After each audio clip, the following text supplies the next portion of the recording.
करीब एक दशक से राष्ट्रीय राजनीति में टाइम बिता चुकी हैं ड्रीम गर्ल हेमा मालिनी और खुद को भले ही मंझी हुई पॉलिटिकल नेता न मानती हों, लेकिन लगातार तीसरी बार लोकसभा चुनाव लड़ने के लिए पूरी तरीके से अखाड़े में उतर चुकी हैं।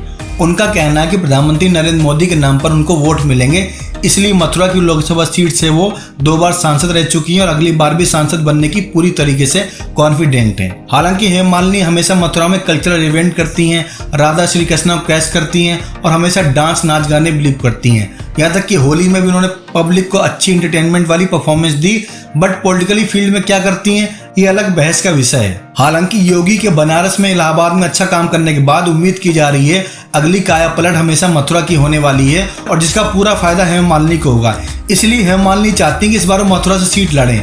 इसके अलावा हेमा का दूसरा एंगल ये है कि मैं कृष्ण भक्त हूँ और अगर सीट मथुरा नहीं होती तो मैं चुनाव नहीं लड़ती, यानी कृष्ण भक्त होने के नाते वो ये सेवा का मौका मानती हैं। हालांकि उनके परिवार में उनके सौतेले बेटे सनी देओल अपनी माँ से लगता है पॉलिटिक्स की ABCD नहीं सीख रहे हैं, इसलिए उनका गुरदासपुर से पत्ता कट चुका है और पिछले साल उन्होंने काफी नाक कटवाई थी जब वो वहाँ के सांसद थे।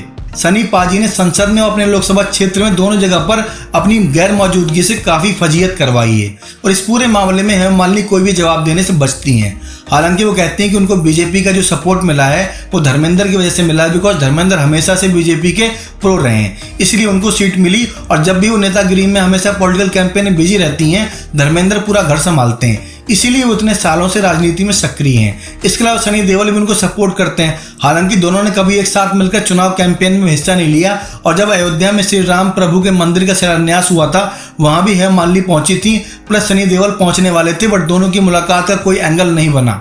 तो कुल मिलाकर हेमा मालिनी बहुत ही मंझी हुई राजनीति खेल रही हैं और हमेशा से PM मोदी के करीब रही हैं और इसलिए 2 बार के बाद तीसरी बार उनको टिकट मिला है, जबकि सनी देओल से टिकट छीन लिया गया। वैसे उनको पॉलिटिकल बेनिफिट धर्मेंद्र की वजह से मिलेगा, बिकॉज धर्मेंद्र जाट सिख हैं और उनकी पत्नी और जाट बहू होने के अलावा RLD नेता जयंत चौधरी के NDA के साथ आने से जाट बहुल सीट हेमा को एक बार फिर से फायदा मिलाने की उम्मीद पैदा करती है। ऊपर से हेमा का जो सेलिब्रिटी कार्ड है बहुत ज्यादा काम करता है। हेमा जाट होने के साथ साथ ब्राह्मण कार्ड भी खेलती हैं और बोलती हैं मैं जाट बहू हूँ, इसके अलावा मैं पैदाइशी ब्राह्मण हूँ साउथ इंडियन से, यानी वो पॉलिटिक्स के पैतरे सीख चुकी हैं। काश पॉलिटिक्स की ABCD में थोड़ा बहुत जो A to Z का आंकड़ा है वो सनी देओल ने सीखा होता, तब उनको संसद में सबसे ज्यादा गैर मौजूदगी लापरवाह वाला सांसद का तमगा नहीं मिलता और अपने क्षेत्र से तो वो ऑलरेडी वांटेड की लिस्ट में आ चुके हैं। उम्मीद करते हैं हेमा मालिनी इस बार भी चुनाव जीतेंगी और अपने परिवार में अपने सौतेले बेटे सनी को राजनीति का पूरा ककेरा सिखाएंगी।